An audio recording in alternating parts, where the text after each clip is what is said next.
रक्षा के लिए महापुरुषों को एकत्रित और संगठित करना ही क्या है? यज्ञ है। समझे?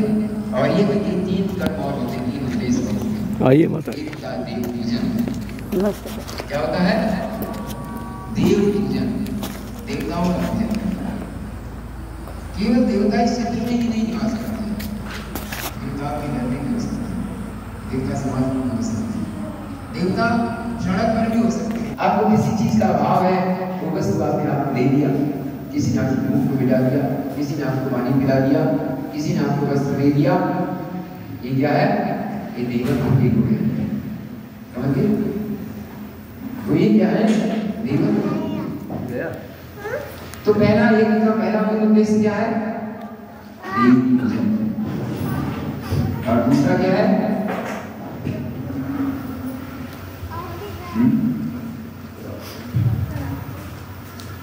दूसरा है त्याग करना, दान करना। समझ गए? क्या करना? त्याग करना और दान करना। समझ गए? और इसमें देखिए, अभी आहुति जब डालेंगे तो उसमें आहुति डालेंगे, हवन सामग्री, घी उसमें डालेंगे, सुपारी डालेंगे, कपूर डालेंगे। समझ गए? और भी बहुत सारे पदार्थ होते हैं, मिष्ठान भी होता है, तिल भी होता है, जौ भी होता है और समिधा भी होती है। ये सारी की सारी चीजें उस यज्ञ कुंड में डाली जाती है। ये क्या है? दान है।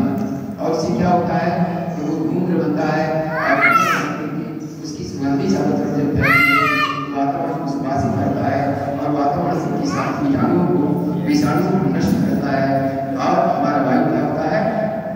शुद्ध होता है, जो कि हमारे स्वास्थ्य के लिए लाभकारी होता है।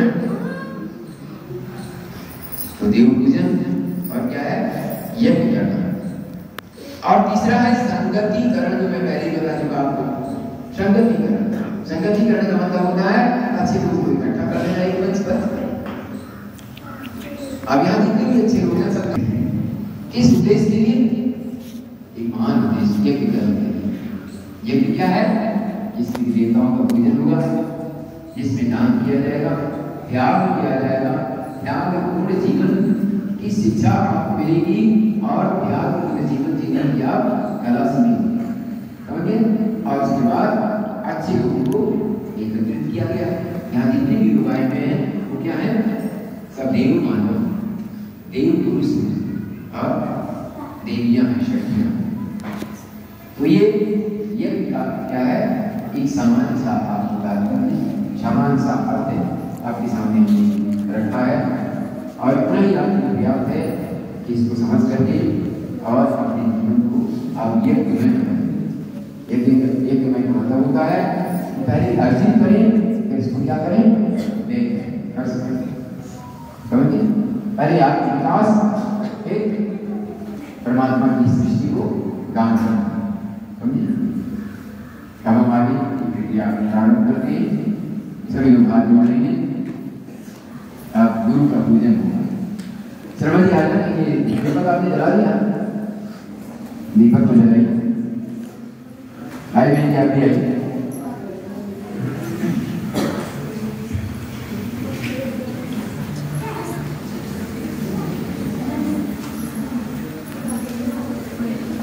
यहाँ भी दीपक है, वहाँ दीपक, दोनों में जला दीजिएगा।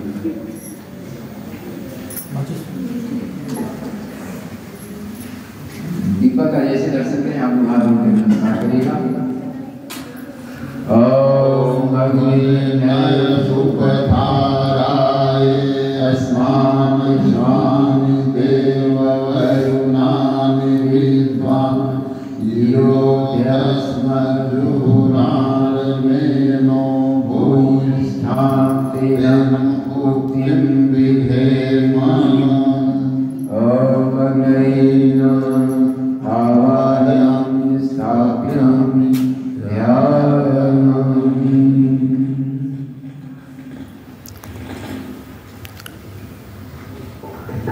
बस अपने स्थान पर बैठ जाएं।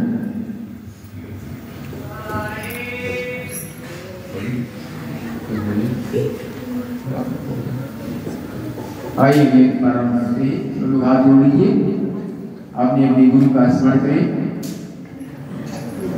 ओम ब्रह्मा ब्रह्मानन्दं परं सुखदं केवलं ज्ञानमूर्तिं द्वन्द्वातीतं गगनं सदृशं तत्त्वमस्यादिरसन्नातिते परिसुखं सोमर्गं सूर्यस्य तुलिका वारेण सरस्वताननम् ॐ पुनन्तु महादेव जनान् पुनन्तु मनसा धिया पुनन्तु विश्वा भूतानि जातवेदा पुण्यमा अमिते पवित्रं हरिषि अग्निविकृतं अन्तरा ब्रह्मचेन पुनातुमा ॐ पवमानसुवर्धना पवित्रेण विचर्षणि या भूताशा पुनातुमा ॐ भाभ्यां देवशमिता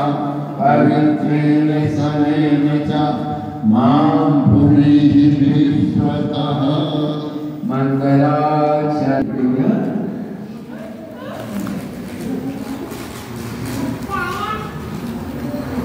भद्रं कर्णेभिः शृणुयामि देवा भद्रं पश्येमाक्षभिर्यजत्राः स्थिरैर्यशुष्टुवामं सस्तनुं विदेशेमहि देवहितं यदायुः।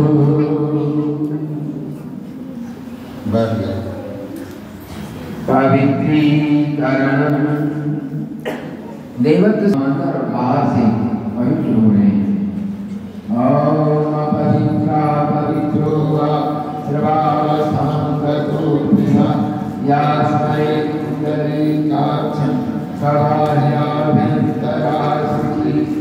ओम पुनातुरीकाक्षा पुनातुरीकाक्षा पुनातु पूरी शरीर को छोड़ें।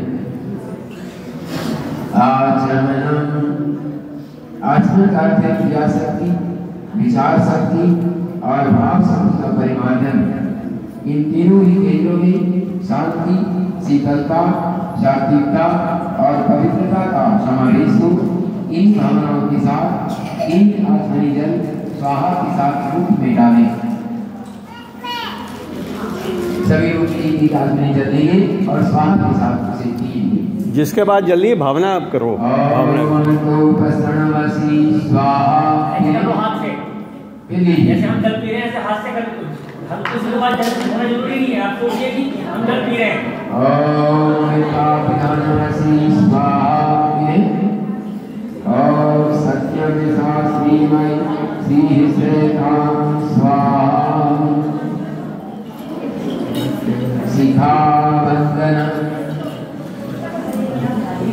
अब बाएं हथेली में जल लें।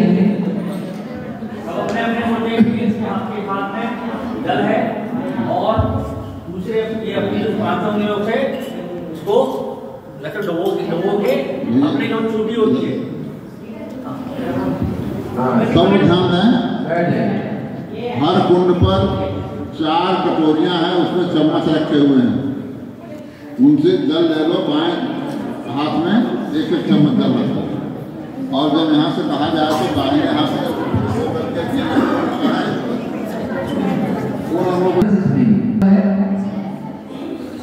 एपीजे अब्दुल कलाम कौन थे? वैज्ञानिक का कितना ही नाम मालूम है। उनका एक नाम बहुत पसंद है। क्या नाम? Missile man. वैज्ञानिक नहीं थे।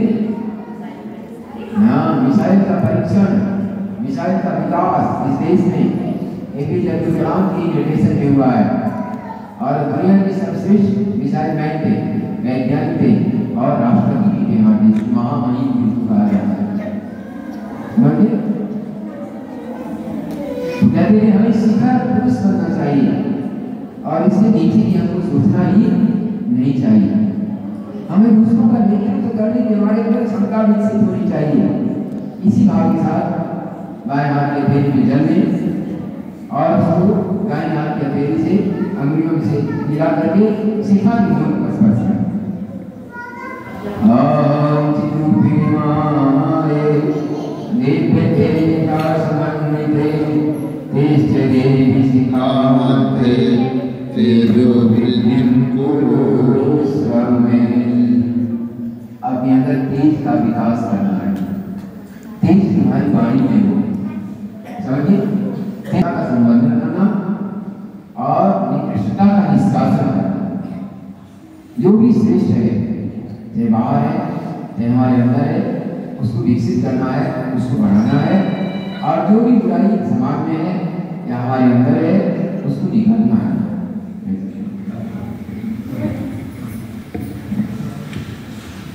प्राणायाम। एक बार लंबी सांस दोनों नसों से खींचोगे, पहले सुन लो, दोनों नसों से लंबी सांस खींचोगे, थोड़ी देर सांस को अंदर रोकोगे, उसके बाद धीरे धीरे सांस को बाहर निकालोगे। सांस को बाहर निकालने के बाद थोड़ी देर खाली रहो, ये नहीं कि सांस निकाला तुरंत सांस लिया, थोड़ी देर खाली रखने के बाद फिर सांस लो। तो एक बार सांस खींचना, अंदर रोकना, बाहर निकालना, और बाहर निकालने के बाद फिर थोड़ी देर खाली रखना। ये 4 क्रियाएं मिलकर के एक प्राणायाम बनता है, ठीक है ना। और ये प्राणायाम करता क्या है, शायद आप लोगों को नहीं मालूम है। ये जीवन के लिए बहुत ही महत्वपूर्ण क्रिया है प्राणायाम। बच्चे धुले और प्रेस किए हुए कपड़े पहन के आते हो, अरे बच्चे इसको कपड़े धुले हुए और प्रेस किए हुए पहन के आते हो। एक कपड़ा कै दिन चलता है, कै दिन पहन के आप आते हो, हाँ? दूसरे दिन फिर दूसरा पहनते हो, पहला वाला क्यों रख दिया भाई? क्या हो जाता है? गंदा हो जाता है। कौन गंदा करता है? धरती पर लौटते हो क्या? धरती पर लेटते नहीं हो ना। कपड़ा गंदा कैसे होता है पता लगता है? घर से पहन के आता, बड़ा सुंदर था, आते हो स्कूल में कुर्सियों पर बैठते हो, जाते हो घर, और फिर कपड़ा बेकार हो गया, नहीं पहनने लायक है। आखिर कपड़ा गंदा हुआ कब, कैसे हुआ, नहीं मालूम हुआ। लेकिन ध्यान से देखो, इस हवा में जब चलते हो ना, इसमें धूल भी है, धुआं भी है, गाड़ियों का निकला हुआ धुआं भी है, धूल भी है, वो आपके कपड़े पर लगता है और वो धीरे धीरे आपके कपड़े को गंदा कर देता है। एक मोटरसाइकिल पर बैठो, यहाँ से रामपुर तक चले जाओ और फिर रामपुर से लौट के आ जाओ तो फिर वो कपड़ा पहनने की हिम्मत नहीं होगी, बिल्कुल काला पड़ जाएगा। क्यों? ये हवा जो है, हवा में जो नमी है, नमी के साथ साथ जो तेलीय पदार्थ